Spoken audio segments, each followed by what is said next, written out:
नमस्कार। आपका बात 25 में स्वागत है। चारों तरफ हंगामा हो रहा है। रेल के डिब्बे और इंजन जलाए जा रहे हैं। चारों तरफ धुआं उठ रहा है। कुछ पगलाए हुए लोग सड़कों पे आ चुके हैं और ये बहुत ही मोटिवेटेड लोग हैं।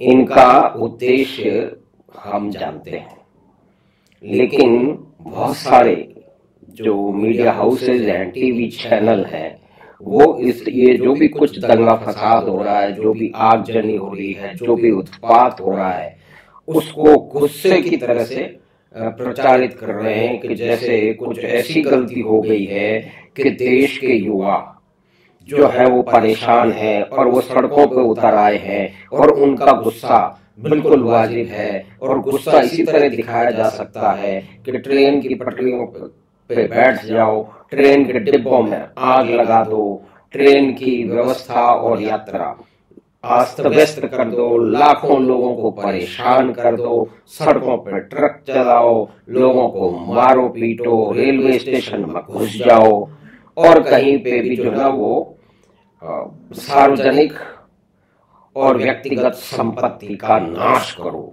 तो ये गुस्सा दिखाने का बड़ा ही सही तरीका है। ये बहुत सारे बड़े बड़े जाने माने टीवी चैनल, वो विशेष रूप से तो रवीश कुमार जिसमें स्थापित हैं और जहां से उन्होंने बिहार से आकर के एक नाम और मान और धन कमाया है, वो इसमें सबसे आगे हैं, लेकिन दूसरे के पीछे नहीं है। और रवीश कुमार जी की खुशी आजकल बातें खिल गई हैं। वो चेहरे से तो बड़े गंभीर दिख रहे हैं, लेकिन इस उत्पात को की आग में और घी डालने में और उत्पातियों को उत्साहित करने में और जो उन्हें नापसंद है उनको गाली देने में वो बिल्कुल अपने जो उनका कथानक है उस पे उतर आए हैं। और साथ के अंदर हाथ मसलने वाले प्रसन्न वाजपेयी भी घुस गए हैं और भी बहुत सारे लोग हैं। यानी कि ये कितनी विचित्र बात है कि इस देश में कोई भी परिवर्तन, उसका विरोध करने में ये वामपंथी और उनके साथ लगे हुए चिंटू मिंटू जो है वो उसमें सबसे आगे रहते हैं। और सिर्फ ये बात है कि किसी भी परिवर्तन का इन्होंने कितना विरोध किया है, तो इसको जरा सा पीछे देखना पड़ेगा। आज के विरोध को पुराने जो विरोध हो चुके हैं, जो जाने माने हैं, जो आज से 30-35 साल या उससे पहले भी चल रहे हैं, उन विरोधों को भी बात देख लो। उसमें देश के बुद्धिजीवी और देश के वामपंथी, अब आप देखिए ये पोस्टर देखिए, ये आयशा वाले जो है वो भारत की सेना को गाली देते हैं। उनका जो ज्ञान काशी है, जनेयू जवाहरलाल नेहरू यूनिवर्सिटी, वहां बैठ बैठ करके वो भारतीय सेना को दे रगड़ा, इस तरह के नारे वो करते आए हैं। अगर भारतीय सेना और सशस्त्र बलों को माओवादी मार देते हैं तो वहां पार्टियां चलती हैं। कोई पाकिस्तानी कवियत्री का कोई विरोध करे, उसके भारत विरोधी किसी कविता का वक्तव्य का, तो वहां उपस्थित फौजियों को मार मार पीट पीट करके हड्डी तोड़ दी जाती है और कुछ भी नहीं होता है। ये विशेष तरह के लोग हैं।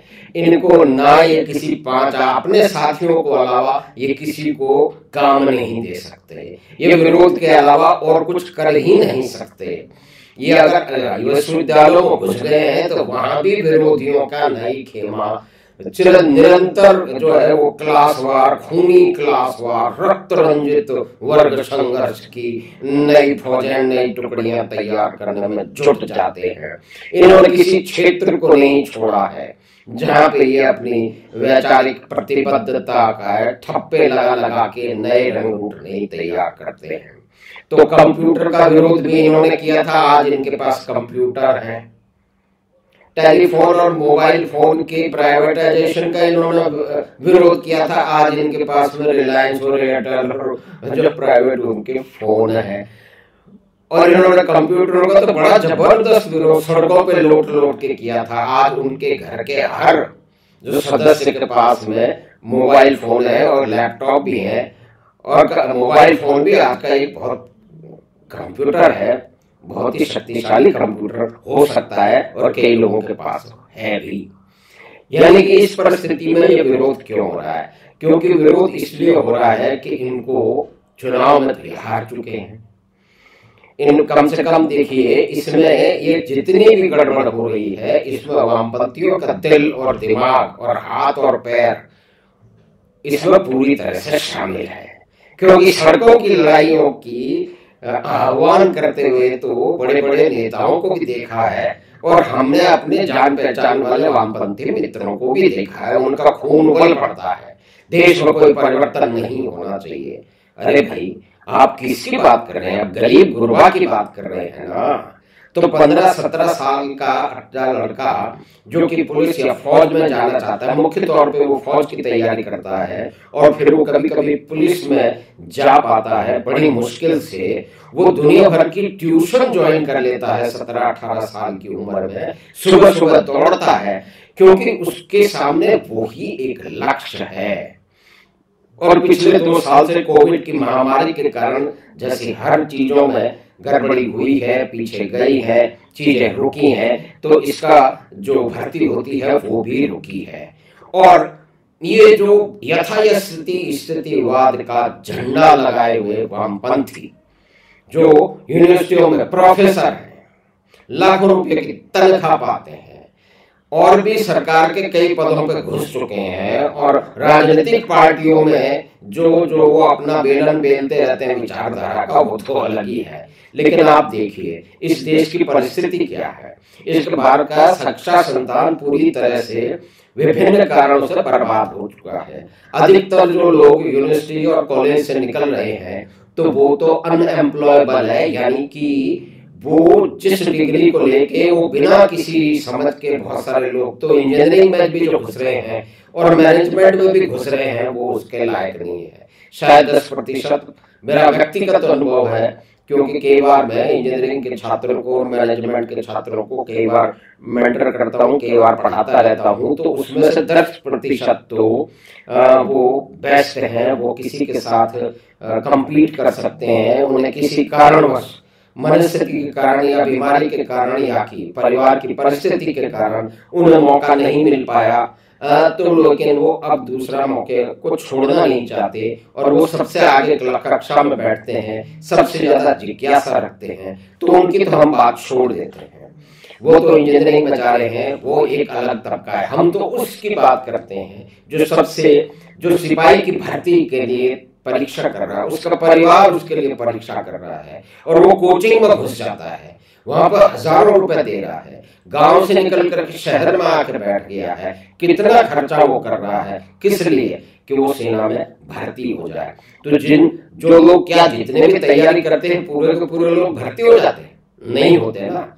और अब क्या हो रहा है, उसी तबके को 25% को उसके अंदर एब्जॉर्ब कर लिया जाएगा, और 75% को ट्रेनिंग दे करके, जो आर्मी की ट्रेनिंग है, जो इसके बारे में जानते हैं, वो बहुत ही जबरदस्त है।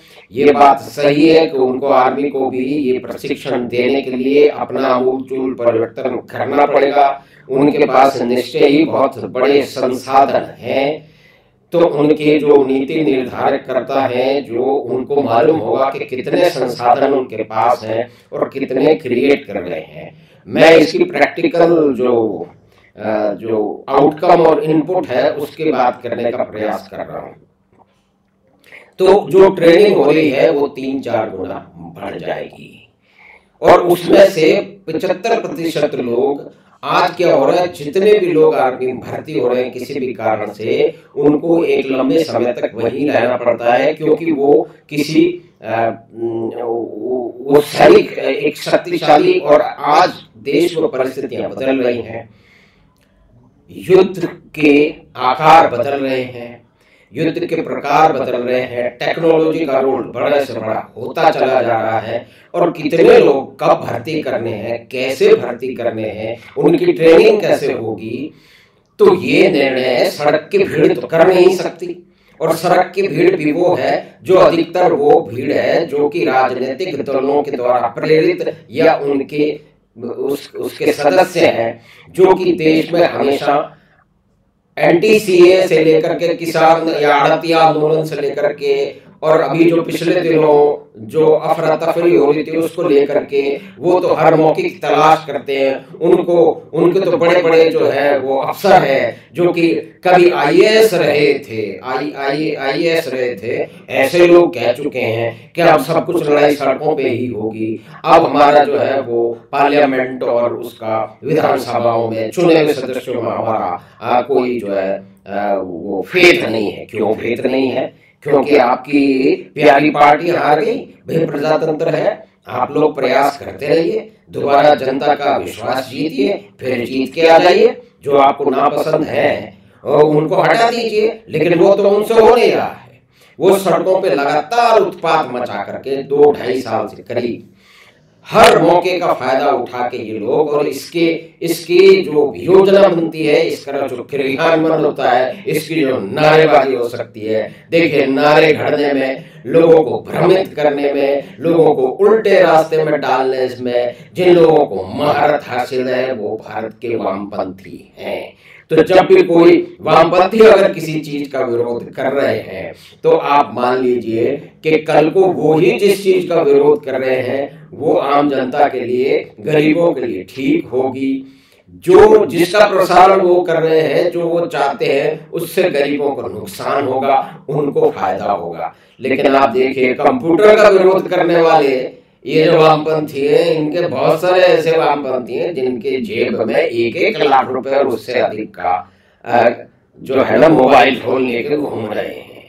और कई तो ऐसे हैं कि बड़े अमीर खानदानों से आते हैं, और लेकिन वो गरीबों को, बच्चों को गरीब ही रहना देना चाहते हैं। ये इनका मुख्य ध्येय है। नारेबाजी में ये निपुण है, इलेक्शन ये हार चुके हैं, लेकिन सड़कों पे लड़ाई करके, लगातार उत्पात मचा करके ये जनता को परेशान कर रहे हैं। रेलवे में आग लगा रहे हैं, रेल के यात्रियों को परेशान कर रहे हैं। कोई अपने काम से जा रहा है, कोई किसी से मिलने जा रहा है, कोई यात्री किसी के अपने बीमार परिवार या मित्र को देखने जा रहा है, किस तरह से किसी मजबूरी की यात्रा कर रहा है और उसके ऊपर हमला कर रहे हैं, ट्रेनों को रोक रहे हैं, ये अफरा तफरी मचा रहे हैं। ये लोग, इसकी नियम क्या है, इससे क्या फायदा होगा? इससे मुख्य फायदा तो यही होगा कि सेना का जो एक बड़ा तंत्र है, जो कि ट्रेनिंग देने की उनकी बहुत लंबी, जो उनके पास में जो शक्ति है और जो संसाधन है, उसका उपयोग वो जितनी चाहिए उससे 4 गुना लोगों को वो ट्रेनिंग देंगे और उनको सर्टिफिकेट भी देंगे। और वो जब बाहर आएंगे, उनको आप बताइए 20 या 21 साल, 17 साल का बच्चा, 18 साल का बच्चा जब 22 साल में कौन सा ऐसा काम है कि जिसमें वो 4 साल बाद के अंदर उसको जो है वो अमूमन 35-40 लाख हजार रुपए की तनख्वाह मिलेगी, और उसके 4 साल पूरे होने पे 12 लाख रुपए उसको टैक्स फ्री मिलेंगे, और उसको लोन जो है मिलेगा, क्योंकि वो अनुशासन के एक चक्र से निकल चुका है। तो निश्चय ही वो बहुत सारे काम सही तरह से कर पाएगा। और देश के अंदर सुरक्षा एजेंसियों की कितनी जबरदस्त जरूरत है, उसमें प्रशिक्षित लोगों की कितनी जरूरत है, और पुलिस और दूसरी पैरामिलिट्री फोर्सेज में भी जरूरत है। और हम ये क्यों माने कि सेना जो है वो जीवन पर्यंत जो है वो कुछ लोगों को नौकरी देने का एक जरिया मात्र है। वे सेना की जरूरत सबसे पहले है, क्योंकि उनको देश की सुरक्षा कई परिस्थितियों में करनी है। विदेशी जो झंझट है, जो कि आक्रमण है, वो तो अलग बात है, लेकिन बहुत सारी सुरक्षा एजेंसियों के सामने ये भी चुनौती है कि जो देश में नारेबाज बैठे हैं, ये देश में जो आग लगाने वाले बैठे हैं, इनको भी तो पकड़ना और रखना पड़ेगा। तो ये जो लोग 4 साल का जो है ना अपना शिक्षा का, अपनी ट्रेनिंग का चक्र लेके आएंगे, देश की सबसे बड़ी ट्रेनिंग, ये बात है ट्रेनिंग प्लेसमेंट काम नहीं है, लेकिन उस सुविधा का इस्तेमाल किया जा रहा है। एक अनुशासित लोगों की जो है एक बहुत बड़ी संख्या समाज में आ जाएगी, जहां वो दूसरी नौकरियां भी पा सकेंगे, उनको लोन मिल सकेंगे, स्किल डेवलपमेंट होगा। भाई वामपंथियों के स्किल डेवलपमेंट से क्या मतलब? उनको नारे लगाना उनका सबसे बड़ा स्किल है, लोगों को बुद्धू बनाना उनका सबसे बड़ा स्किल है। बात का पतंगड़ बनाना और उल्टा निर्धारण करके उल्टे उल्टे कथानक गढ़ना और कुछ विलन को लगातार पीटते रहना, ये उनका मुख्य कार्य है। तो इसमें तो वो निपुण है। लोग इनको वोट देते नहीं। बंगाल का इन्होंने क्या हाल कर दिया है वो सब लोग देख सकते हैं, वो जान सकते हैं, लेकिन कोई भी छद्म और धुर्वामपंथी इस सत्य को मानने के लिए कभी तैयार नहीं हुआ। वो दूसरे वामपंथी की जो गलत बात है उसके साथ ही झंडा लेकर खड़ा रहेगा। इस तरह की एकता इनमें है और ये देश का नुकसान करने में, समाज का नुकसान करने में, व्यक्तियों का नुकसान करने में, परिवारों का नुकसान करने में ये सबसे आगे रहे हैं, भारत में ही नहीं दुनिया भर में। अब ये देखिए, इनके वस्त्र देखिए, इनके कपड़े देखिए, उनके वेश विन्यास देखिए, इनके पोस्टर देखिए। ये लोग जो फौजियों के मरने पे उनको गालियां देने में हमेशा आगे रहते हैं, उनकी परेशानियों में तालियां बजाते हैं और ये बोलते हैं कि भारतीय सेना को दे रगड़ा के नारे लगाते हैं। इनको देश की सेना की चिंता पड़ी है। और जितने भी सेना ने पिछले दिनों कुछ भी किया है, वो चाइना के खिलाफ हो या पाकिस्तान के खिलाफ हो या कुछ और हो, इसमें इनका विश्वास ही नहीं है। अब आप देखिए कितना बड़ा झूठ का नाटक प्रपंच रच रहे हैं ये लोग। तो ये विभिन्न जगह पे ये बता दिया गया है। मुख्य तौर पे ये है कि देश के नौजवानों का जो सबसे कम सिर्फ फौज में जाने की जिनकी इच्छा है और वो वहीं जा सकते हैं क्योंकि उनकी दृष्टि वही है, उनकी तैयारी वही है, उनके पास में वही है। तो उनमें से अगर 4 गुणों को ट्रेनिंग मिल रही है और 12 लाख रुपए के करीब मिल रहा है और बढ़िया दुनिया देश की सबसे अधिक बड़ी ट्रेनिंग जो दे सकती है संसाधन वो उसको मिल रहे हैं, तो जिंदगी भर सरकार पे निर्धारित रहना, सरकार पे सवार हो जाना, ये सरकार की बहुत सारे लोग जो देश की सेवा करना चाहते हैं, देश की सेवा वो नहीं करना चाहते हैं। ये नारेबाज देश के सर पे सवार होना चाहते हैं जिंदगी भर के लिए और बहुत सारे हो जाते हैं।